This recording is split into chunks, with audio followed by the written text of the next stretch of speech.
Hello and welcome to Fourth and Inches, Arizona State Edition. I'm Jordan D'Souza alongside Nathaniel Smith and Christian Egerbide. With Thanksgiving coming up, we decided to switch up the intro a little bit. Nate, what are you thankful for? Well, Jordan, all three of us here live a pretty blessed life, so there's a lot to be thankful for. Start off with the traditional stuff, such as family and friends. Shout out, you know who you are. But also, getting down to the nitty-gritty, got to go with the obvious here. Football, that's a big one. Big football guy. Xbox is always there for me. In particular, FIFA. Love FIFA. The game of poker. Love poker. I think it's a great game. Outstanding. Flat screen TVs. I think a little underrated in today's society, kind of like normal, but I think we don't appreciate them enough. And finally, I'm going to go with the in-house toilet. If you don't recall, people in the 1800s, they had to do their business outdoors in an outhouse. Now we just have the luxury of taking a few steps to a toilet. So that's what I'm thankful for. Couldn't agree more on that toilet's point. I mean, we don't really know where it goes. We don't really want to know where it goes. It just kind of goes. Christian, what are you thankful for? Well, obviously, Nate said a lot of good things. Family and friends, obviously very thankful for those. Xbox, I can't argue with that. One thing I'm super thankful for is, just Sundays in general. Nate said football, but, Sundays are about so much more than that. It's about camaraderie with your boys, just sharing a couch space, putting your feet up after a long weekend of hanging out and, just ordering some Domino's, getting some good beverages, some Sprite maybe. And, just watching your teams go to battle. There's just nothing better than a Sunday. Just the vibes are out of control. So that's definitely what I look forward to at the end of every week. Definitely going to have to second that Sunday opinion. Sundays are like the one day. They're like people say it's like God's holy day, but that's more like it's just boys' day. It's like the only day where guys are allowed to just sit on the couch and eat pizza all day and just be stinky and not shower. It's kind of like unacceptable to shower on a Sunday, in my opinion. But things I'm thankful for, definitely Gushers and Danimals. It's going to take care of that food section. Those are awesome. White basketball players. It's a very underrated part of basketball. Going to give a shouts to Gordon Hayward and Kristaps Porzingis, who just dropped 31 and 12 tonight. So definitely shouts to white basketball players. All right, and to dive into Saturday's action as the Arizona State Sun Devils took on the Washington Huskies. It was a pretty expected result. I think we all saw this one coming. Arizona State falls to the Huskies 44-18. Nothing really went right here for the Sun Devils. We had 245 yards. The Huskies had 539 yards, which is a lot more than 245. We're not really math guys, but we can kind of do the math on that one. Actually, some of the positives to come out from this game, Manny Wilkins didn't play completely horrible, so that's a start. It's good to see he's kind of coming into his own late in the season with one game left. We did force 2 interceptions, so secondary props to you. And we also got a big game from N'Keal Harry, who I think racked up a little over 100 yards. So he's been doing really well this season, so he's another bright spot for Arizona State. But Nate, what are some of your takeaways from this game? Well, I think everyone and their mother expected an ASU loss in this game, whether you're from Arizona or Washington or a non-biased state. But the biggest thing that jumps out to me is we did not score a point until there was 2:17 left in the third quarter. It was 30-0 when we finally got on the board to make it 30-3 with the Zane Gonzalez 50-yard field goal. So it wasn't even like it was a close field goal. 50 yards, that's out there. Our offense was just absolutely inept, which I guess was expected against this good Washington defense and how bad ASU has been this year. So I guess there's not really a lot of surprises here. Yes, Wilkins did have a touchdown, but he did have 2 picks, so he continues. 2 touchdowns and 1 pick, but the interception just proves his inability to take care of the ball. He's had turnovers in multiple games this season, and it's just tough to win when you're constantly turning the ball over. Our rushing game was non-existent. Demario Richard rushed 8 times for 25 yards, probably in large part because we were trailing the whole game. But, if you're to find any success, you got to be able to run the ball from start to finish, and obviously we did not do that. N'Keal Harry, as you mentioned, our one bright spot, 6 receptions, 114 yards. Really a great talent. Not really sure why he chose to come here, but I mean, glad that he's on the squad because he's very good. Without him, this offense would really have no source of yardage. So, yeah, those are my takeaways. Christian, how about you? Well, I just look at the 2 running attacks. As Nate said, running the ball is a big part of being able to win football games. So our rushing attack, 27 rushing attempts, only 15 yards on the ground. So that's a 0.6 yards per rush average. Not very good. And then you look at Washington, who rushed for 201 yards on 33 attempts. That's 6.1 yards per attempt, which is very, very good. So, in the past, we've had a good rushing defense, been able to hold teams in that area, but obviously that wasn't the case against this top 10 team. And not only that, they were able to pass the ball, as most teams are against us. So anytime you get out-yarded when the other team has double the yards as you, there's not much chance that you're going to win that game. So disappointing for the Sun Devils, of course, but you got to go after it this last game against U of A. So, Nate, what are some of the things that you think that the Sun Devils could have improved on offensively in this game? Well, tough to say, tough to pinpoint when the entire offense has been much of a disaster most of the year. I mean, just to digress for a brief second from the question, our current conference record is 2-6. A large part of that is because of our offensive inefficiencies. Wilkins, it's sad that we think of this as a good day for him. 227 yards, 2 touchdowns, 1 pick. That's not a good day by majority of quarterback ratings across the nation. But when you're talking about someone such as Manny Wilkins, who is just known to turn the ball over, can't really throw very well, very accurately, doesn't have a very good arm, it's almost like average is being promoted as better, which is a problem. Along with that, mentioned earlier, the running game, absolutely non-existent.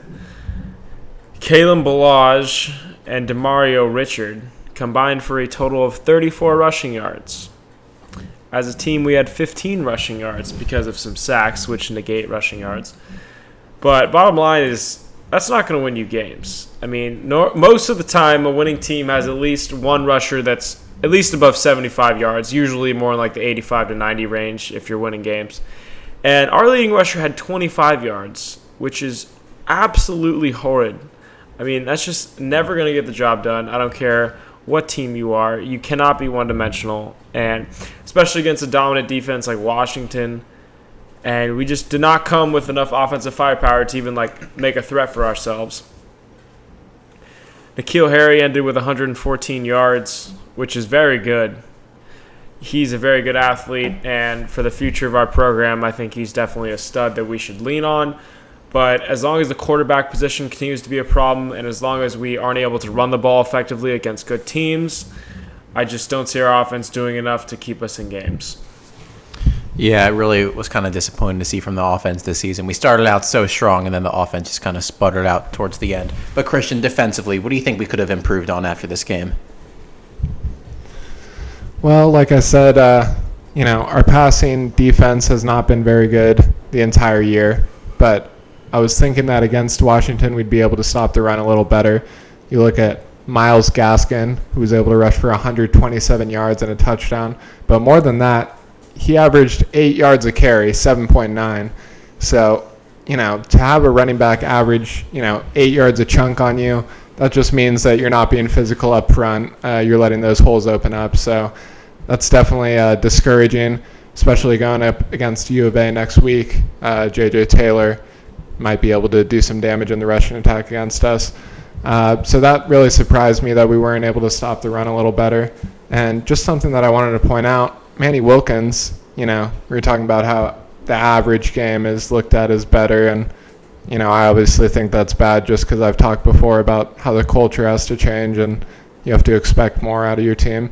But Manny Wilkins, 7.7 quarterback rating, and Kalen Balaj, 12.9 quarterback rating. So is this another week where our starting quarterback did not have the highest QBR on the team? Yet another week. Wow. Yeah. Kind of like a silver lining. That has to be some sort of record that we're setting. So, Well, I mean, the record-breaking Sun Devils, we could say. it seems like, everyone can play quarterback except our quarterbacks. So, I don't know. At least we have depth. Definitely, yeah, we can keep our options open when it comes to that, without a doubt. Yeah, but, I mean, that's my only takeaway is I thought we'd do better against the run. So, it's always disappointing when you give up nearly 600 yards. Just no way to win a game like that. So looking ahead to next week, as the great band Europe once said, it's the final countdown. I don't know if you guys are familiar with that song, but it really is the final countdown for the Sun Devils. We sit at 5-6, 1 win away from getting into a bowl. Nate, what do you give our odds at for getting this elusive 6 win? Well, according to ESPN's Football Power Index, we are favored approximately 60% in our favor, 40% in U of A's favor. The good thing is, I don't think we've been able to say this all year, but it is possible that U of A's quarterback is worse than ours. Brian Dawkins, Oaks Christian graduate, near where me and Christian grew up, only has 1,271 yards passing on the entire season, 7 touchdowns and 6 interceptions. Normally you think, wow, that's a horrible stat line, because it is. And then you look at our quarterback, who has a very similarly horrible stat line with 9 touchdowns and 8 interceptions. So, at the end of the day, I think this quarterback battle is actually pretty even, just how we drew it up. Should be a real QB battle between two horrible quarterbacks, and so it might provide for some sparks. You never know. It just seems that we do have a chance, definitely, that's for sure. U of A is no powerhouse this year, but neither are we. So really, I think it comes down to our offense, because our defense has been pretty bad all year, so it can be assumed that we're giving up points. Offensively, I think we need to at least score in the 25 to 30 range to win this game. U of A's offense isn't that explosive, so if we're able to do that, I think we have a good shot in this game. It's tough, though. It's tough to call. 2 bad teams.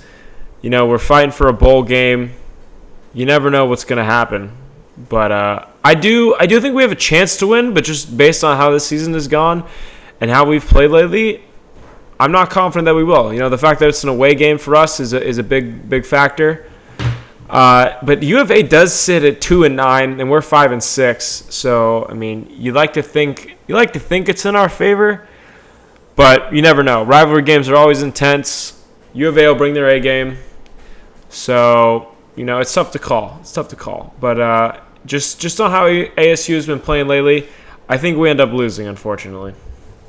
Yeah, definitely. It's the battle of bad football teams from Arizona, which would be the headline of any big article if this was a big game. Christian, what are some of your predictions heading into the game? Well, like Nate said, it being a rivalry game obviously has a lot to do with it. Day after Thanksgiving, people's tummies are going to be stuffed, I presume. These are big football player men we're talking about, so they surely like to eat. But yeah, playing in Tucson, never easy. Rivalry game's going to up the stakes. And, Arizona obviously is nowhere close to a bowl game. They have a pretty bad record this year. But I think if I'm, a player on Arizona's team or part of the coaching staff, I'm definitely wanting to spoil, ASU's bowl game hopes and, keep them from that 6 win. So I think there's actually a lot of motivation for Arizona coming into this game, just to kind of, spoil our Cinderella story that we go 6-6 and make a bowl game. So I actually think Arizona, the Wildcats, are going to win this game. And, like I said in earlier podcasts, I think that might be a good thing for ASU just to regroup as a program and really look in the mirror at how we're playing. Yeah, I think at this point of the season, it's just kind of ridiculous that we're questioning our odds for this game against a 2-9 team. Yeah, one quick thing I'd like to mention. If we lose this game, if ASU loses this game, I would fire Todd Graham on the spot. If I was the AD, of course. Like on the field right after the game? On the field. Wouldn't even let him attend the press game post-conference. Kind of like one of those public beheadings that you would see in the ancient Roman days? Kinda. not quite, but I would literally give them the boot immediately. If you lose to a 2-9 Arizona team, I just don't see how that can play well for anyone. I mean, there's been questions around him all year, especially last year. Also combined 2 pretty bad seasons, and to end it this way, a 5-win season, missing out on a bowl game. I know there was a statement by the AD saying that he's coming back next year, but I especially if he loses this game, I just don't see how that's possible. I guess we'll see how it plays out. It hasn't happened yet, so there is hope. But I just have a bad feeling ASU will find a way to lose this game, as we've done so many times this year. And I just think if Todd Gurley loses this game, players, along with his coaches, will just lose so much respect for him. I think there's a lot riding on his job for this game, whether it's publicly stated or not. Yeah, definitely. I don't know really how the last 2 seasons kind of warrant his return next year. He really hasn't shown the capability to bring in good players, which is kind of half the job when you're a college coach. So it'll be interesting to see what happens with that. Yeah, well, we're definitely all really pulling for ASU this weekend. It's not looking good, but it'd be really great if they could pull that win. So in late December, we could watch a bowl game that really doesn't have any significance to anything. This has been 4th and Inches, Arizona State edition. I'm Jordan D'Souza. I'm Nate Smith. And I'm Krishna Garbita. Thanks for stopping by.